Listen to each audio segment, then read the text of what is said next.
Different for all of us because in a brand new spot within the house, we're testing this out. So let's just take it for a test run.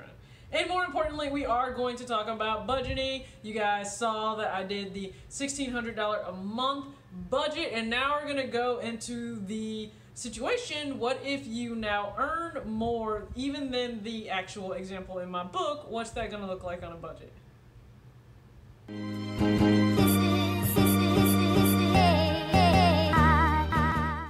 It's your girl TJ back in another video, Talks with TJ, aka TJ Two Swoosh Chains, with a different setup kind of behind me, to the side of me, whatever you would like to call it. So I just wanted to test this out. For the longest time I kept saying, hey, I want to move things around, I have a different setup outside of what I had before, and you know, I decided to finally just go ahead and just do it, which we know I'm the biggest Nike fan ever. So I just got this set up just a little bit, wanted to incorporate a little of everything that's kind of a little bit me. We know we got the retros here, got my Jordan Pops. Word is, you know, I'm still trying to get everything set up how I want, lighting, all that, you know.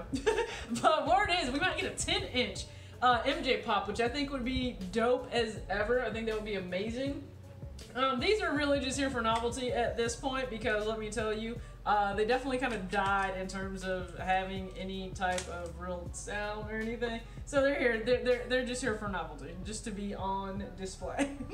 To be very honest with you, I'm still an old school person, don't have to be hype in terms of, you know, I got some Converses, which is funny because I'm wearing a Vans shirt. We got the Sneakerheads clothing line Hypebeast shirt. Of course, that's not always going to be here. I think it's dope for right now, just to display it for you guys. I got the Warriors Edition Flyknit Air Force Ones chilling behind me. Baseball season hat. And then we got Steph and we got Clay, you know, so they are chilling.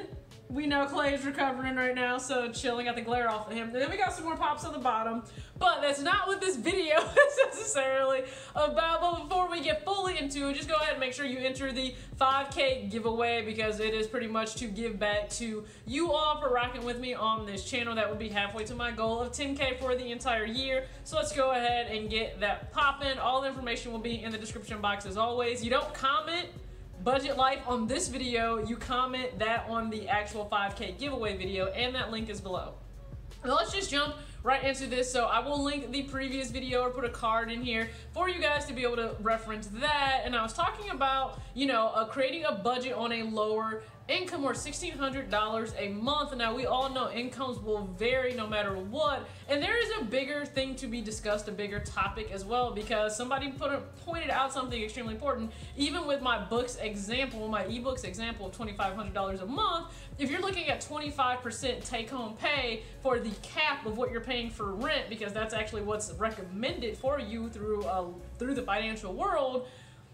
Someone made a good point that, hey, $625 a month for rent, there's no way you could afford that in California. No, but most of us couldn't even afford to live in California making decent salaries because it's just such an expensive state of living, period. And I will touch on that just a little bit because there's a bigger question, a bigger issue I think that plagues us all when it comes to being able to live on a standard income, you know, across different parts of this country. So I'm going to touch on that in a different video, but in this one, we're going to highlight, you know, if you make more or you receive a raise, how should you handle that? And then also what could that look like, you know, with a budget, because it is going to be a little bit different. Don't worry, you guys know I'll put a graphic here for you guys to be able to see which specific budget I'm talking about in my ebook. Okay, so that's exactly what I'll be able to provide for you guys.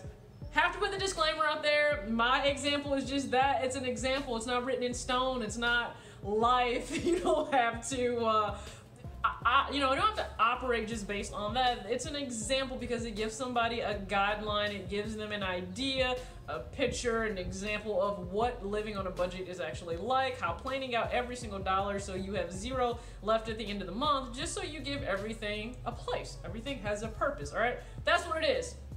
Not written in stone. Clearly your budget probably won't mimic this exactly. I'm just trying to help people out, okay? So let's just dive into it.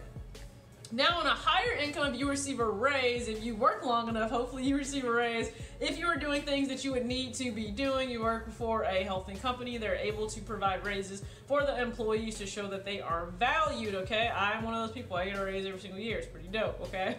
Gotten a raise no matter, I've pretty much gotten a raise every year that I've been really in the working world, and yes, it is awesome to experience, but then that leads us to the question, what do you do then once you have a raise? Because immediately we think more money means I can now provide a better life for myself, but by better life, we usually just mean more stuff, better stuff. We don't really mean more for myself in terms of wealth, I think, and that is the trap that we can get caught in. We make more money.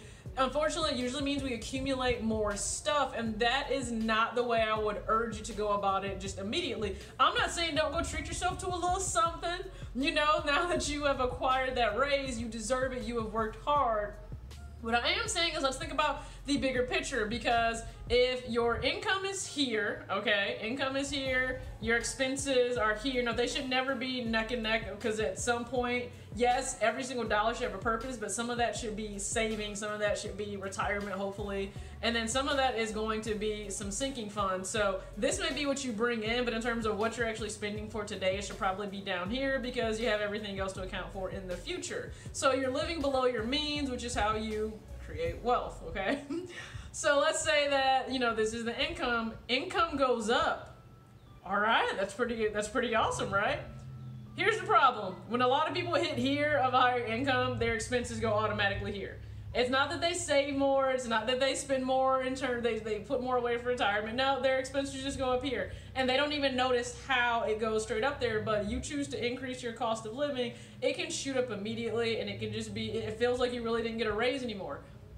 So that's what I want to address, because there are some ways you can go about doing that. Now, if you have increased your income, bravo, but let's actually think of, I have more money, let's think of a different way that we can better ourselves. So I would say try to save a little bit more. Just put a little bit more towards savings. Another way that you could better your life with more income, try to up whatever your contribution is to your 401k. So if you're just starting out and you start out at 2%, 3%, 4%, 5%, I don't care. Always try to at least go up, of course, to what your employer may be matching. And then after that, if you choose to want to branch off and go get your own Roth IRA account, with a, maybe with a different investment company, that's fine. Or you can stick with the one you have through your employer and just continue to add to that. Either way, that is an option to better yourself with more income. It will feel like you didn't really get a raise in terms of take-home pay if more is coming out, because a lot of times it's going to come out pre-tax before you even see it. But I still think that's a good thing, right? Because then you won't have to pay tax until down the line on it when you actually choose to withdraw it in your retirement, and you'll be at a lower tax bracket when you do that. Third way you could choose to better yourself in terms of your wealth, I would actually say look to pay down some more debt. Now you may think, well, I'm just putting money towards debt, towards creditors, how is that helping me? Because the sooner that you pay off these creditors, the more money that actually stays in your account, because now you don't have minimum payments going out to these creditors every single month. So you have now given yourself damn near like a double raise, which is amazing. It's a great thing. As soon as you know have a minimum payment any month, I don't care, that 20, that 50, that 150, 200, 400, whatever you're paying to that creditor, it's now yours. Think about what you could do over the course of a month with even $50 more, with even $100 more. I mean, guys, we know, for myself, that's a pair of shoes, because there are shoes that I don't have to pay a ton for. These right here, I think I only paid like $35 for, so just understand there's stuff you can do. You can buy more pops.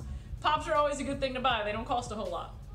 So those are three things that I think you can do to actually look to use your higher income to better your future life. Now, I am going to look at the, we're going to look at the example here, right? So I have my printout. You guys are going to have it up here. It's going to cover all this. Y'all be okay, though.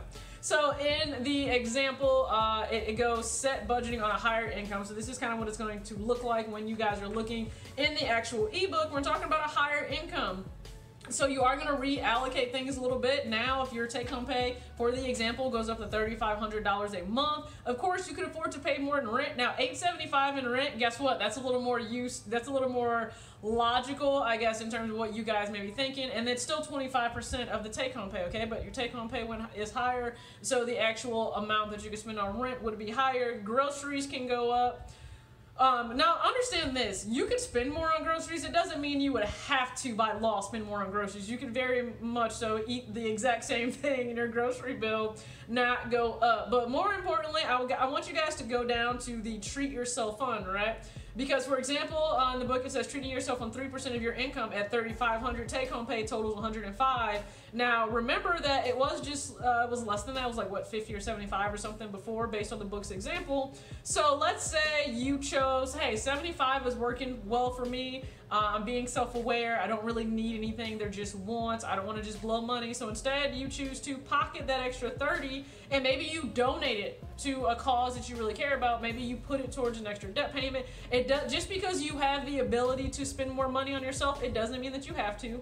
But the fact that you have the ability to spend more doesn't mean you can allocate it in different ways. And then also, like I said, you could opt to pay less than the 25% for the cap of your rent. So let's say you choose to, if you were already living with a roommate or something beforehand, you choose to stay living with that roommate even with a higher income. Well, maybe your income, you know, your rent wouldn't go up. Rent costs could stay the same. I feel like that's a win-win. You'll see some other things will go up in here. More importantly, you're saving more. You're making a higher extra debt payment. You're able to donate a little bit more, put a little bit more towards gifting, and treat yourself. But more importantly, what you can see, the balance that's left over of your income, it's still zero, because we are still working on a $0 based budget. We want every single dollar to have a purpose within our budget every single month. We don't want a dollar unaccounted for. I don't care if it's for eating out. Like, guys, understand this. There are trips I gotta make to the pharmacy, different grocery stores, going out to the movies, putting gas in my vehicle. Trust me, every single dollar has a purpose. All those categories are laid out in the budget every single month. I'm not capping at all right? So I hope this helps somebody. I know specifically somebody reached out to me because they received a raise, which awesome job receiving your raise. Hopefully this helps you understand. Just because your income went up doesn't mean all of your expenses need to go up. As your income goes up, maybe you fill that gap a little bit more, living below your means by saving a little bit more, putting a little bit more towards retirement. Trust me, future you, or you in the face of an emergency, will appreciate it. You're hearing a motorcycle outside, just ignore that, all right? But thank you guys so much for watching this. You can let me know in the comment section too what you think about the little setup here. Again, things could change all of the time. It really just depends. Your girl is just playing around with some things. This won't be a blank wall though. If I choose to keep it like this, it won't be a blank wall. I do have something in the works right now that'll be on the way soon. I'm excited for that. But thank you guys so much for tuning in. As always, peace out.